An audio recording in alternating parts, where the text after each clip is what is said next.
नमस्कार, capital TV Bihar का खास शो पाटलिपुत्र की पॉलिटिक्स देख रहे हैं आप। मैं हूं आपके साथ पूजा। बिहार के मुख्यमंत्री नीतीश कुमार अक्सर अपने राजनीतिक फैसले से सुर्खियों में आ जाते हैं। भले वो फैसले गलत ले, पर आनन फानन में जो फैसले लेते हैं उसकी चर्चा जरूर होती है।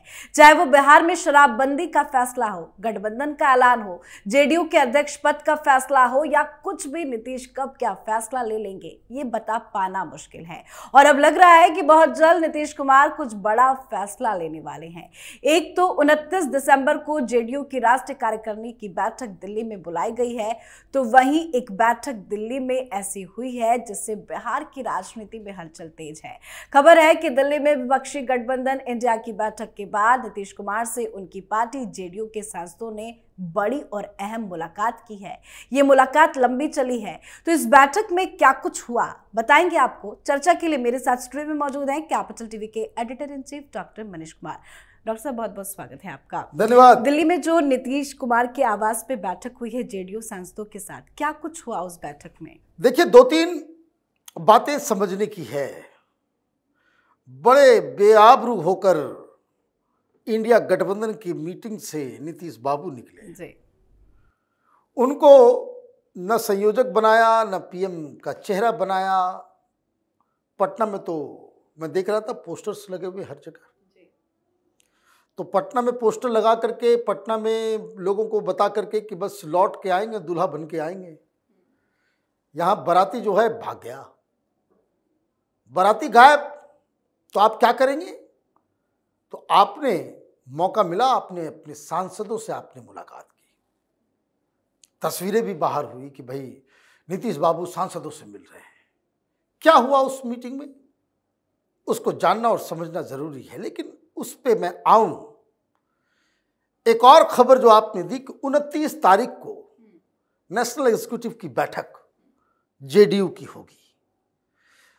तारीख बड़ा इंपॉर्टेंट है, बहुत इंपॉर्टेंट है। 22 और 27 तारीख को जी ईडी ने लालू यादव और तेजस्वी यादव को बुलाया है। अगर 27 तारीख को इन लोगों की गिरफ्तारी हो जाती है तब क्या होगा? जी। ईडी की तरफ से कुछ खुलासा होता है, केस कर दिया जाता है, चार्जशीट कर दिया जाता है। मतलब ये एक परसेप्शन क्रिएट हो जाता है कि ईडी के केस में ये बाप बेटे फंस गए। तो फिर नीतीश बाबू क्या करेंगे? फिर रिश्ता किधर रखना है, नहीं रखना है, ईडी के इंतजार, ईडी के मीटिंग का इंतजार था कि ताकि वहां से जो खबर निकलेगी बाहर, ईडी के एक्शन के ऊपर फिर जेडीयू कोई फैसला लेगी। ये बड़ी ही विचित्र स्थिति है कि सरकार ऐसी चल रही है बिहार के अंदर जिसमें टॉप लीडर्स के बीच कोई कम्युनिकेशन ही नहीं है। ये राम भरोसे चल रही सरकार, और राम तो बोलना भी नहीं चाहिए। ये लोग तो राम को गालियां देने वाले लोग हैं, रामचरितमानस के ऊपर सवाल खड़ा करने वाले लोग हैं। ये लोग सेकुलरिज्म का अफीम खा करके ये लोग गवर्नेंस करते हैं। खैर कोई बात नहीं, इनकी अपनी विचारधारा है, संख्या है, उसके आधार पे वो राज करने का उनको अधिकार है। लेकिन ये तो अभिशाप है बिहार के लोगों के लिए कि आपके सिर पे एक ऐसी सरकार है जो गठबंधन की है और सब आपस में ही लड़ रहे हैं। टॉप लीडर्स में कोई सामंजस्य नहीं है, हर तरफ केओस मचा हुआ है। कोई एक धागे में पिरो करके जैसे गवर्नेंस होना चाहिए वो हो नहीं रहा। और हो क्या रहा है? दूसरा, नीतीश कुमार को भली भांति मालूम है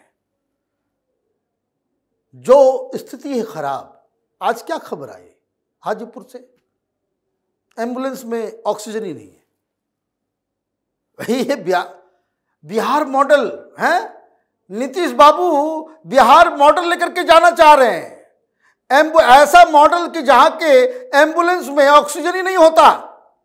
लॉ एंड ऑर्डर की सिचुएशन खराब हो गई है सब कुछ। लेकिन हो क्या रहा है? इस सब के लिए कौन बदनाम हो रहा है? किसके सिर पे ये ठीकरा फोड़ा जा रहा है?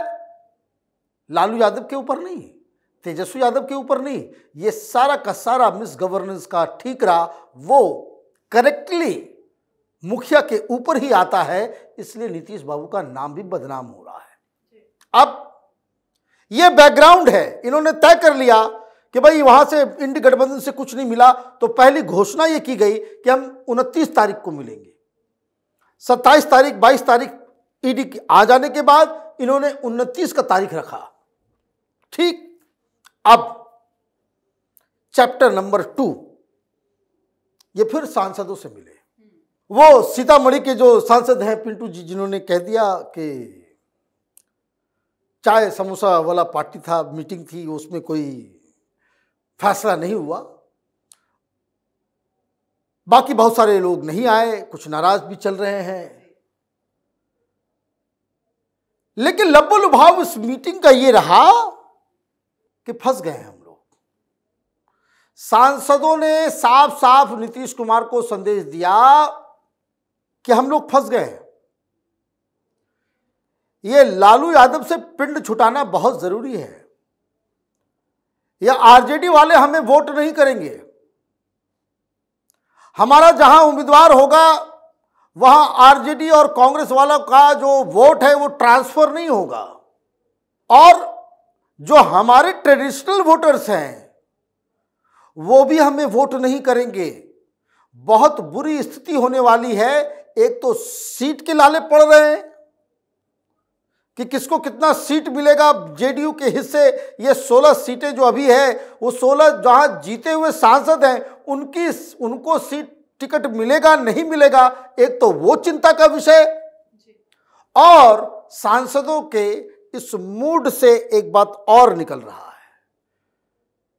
कि जितना ओपनली नीतीश कुमार को इन लोगों ने कहा कि भाई देखिए, लालू के साथ मिलकर हम चुनाव नहीं जीत सकते, बहुत बदनामी होगी और पार्टी खत्म हो जाएगी अगर हम वापस 16 सीट नहीं जीते।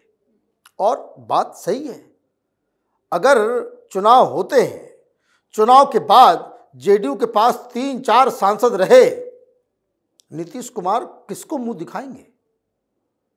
किसके पास जाकर के ये कहेंगे रोना रोएंगे? सब तो लोग ये कहेंगे कि बर्बाद कर दिया नीतीश कुमार ने पार्टी को। क्या 16 की 16 सीट आप जीत सकते हैं? सांसदों ने कहा नहीं। तो नीतीश कुमार ने दिया है कि भाई ठीक है, 29 तारीख को हम लोग इसके ऊपर चर्चा करेंगे। मतलब नीतीश कुमार का भी कॉन्फिडेंस जो है वो डमाडोल हो रहा है। लेकिन खबर सिर्फ इतना ये नहीं है, इस कहानी के पीछे एक और गूढ़ राज है। वो जो मिले जाकर के, और जिन जिन लोगों ने साफ साफ कह दिया कि नीतीश बाबू हम तो आपके साथ हैं, लेकिन लालू के साथ मिलकर के हम चुनाव नहीं जीत पाएंगे, उन्होंने एक तरीके से नीतीश बाबू को यह कह दिया कि अगर लालू के साथ मिलकर लड़ना है तो लड़ लेना, हम बीजेपी ज्वाइन करने वाले हैं। तो ये तो एक तरफ गड्ढा और दूसरी तरफ खाई, नीतीश कुमार बीच पगडंडी पे चल रहे हैं। हल्का फुल्का इधर हुए नहीं तो आधर गड्ढे में जाके गिरेंगे या खाई में गिरेंगे जी। ये स्थिति पैदा हो गई है कि सांसद हो सकता है पार्टी टूट जाए 2024 के पहले, सीटों का गठबंधन का फार्मूला निकले, मालूम चला कि भाई उतनी सीट नहीं मिल रही है, कम से कम 16 तो मिलनी चाहिए। 16 आपके सांसद हैं, आरजेडी के पास 0 है, क्या करेंगे ये? और अगर इनको 16 मिलेगा तो लालू यादव कहेंगे तो फिर मुख्यमंत्री का पद छोड़ो, तुम भी जाकर के लड़ो, प्रधानमंत्री बनाएंगे तुमको। तो ये जो नीतीश कुमार जो कहते हैं ना कि भाई बहुत ज्यादा ये जो पलटू राम वाली राजनीति करते करते करते करते वो बहुत ही दुविधा में फंस गए हैं। एक तो नाम खराब हुआ सो अलग, क्रेडिबिलिटी गई सो अलग, और अब पार्टी वो रसातल की ओर अग्रसर है। ये एक सबसे बड़ी समस्या है। 29 तारीख को बड़ा फैसला होगा, इसकी उम्मीद करनी चाहिए।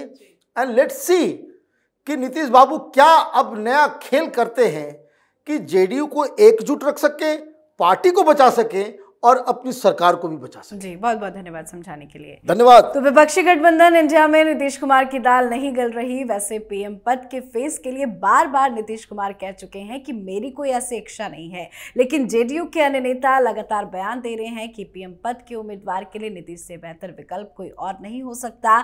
जेडीयू के नेता ये कह रहे हैं कि नीतीश कुमार सर्वगुण संपन्न है। आरजेडी के नेता भी जेडीयू के सुर में सुर मिला रहे हैं, क्योंकि इसमें उनका ही भला है। पर नीतीश कुमार चारों तरफ से फंस गए हैं और इसीलिए मीटिंग्स पर मीटिंग्स लगातार कर रहे हैं। देखते हैं नीतीश कुमार अपने आने वाली मीटिंग पे क्या कुछ बड़ा फैसला लेते हैं। आप अपनी राय कमेंट कर लिखें। देखते रहिए कैपिटल टीवी बिहार। नमस्कार।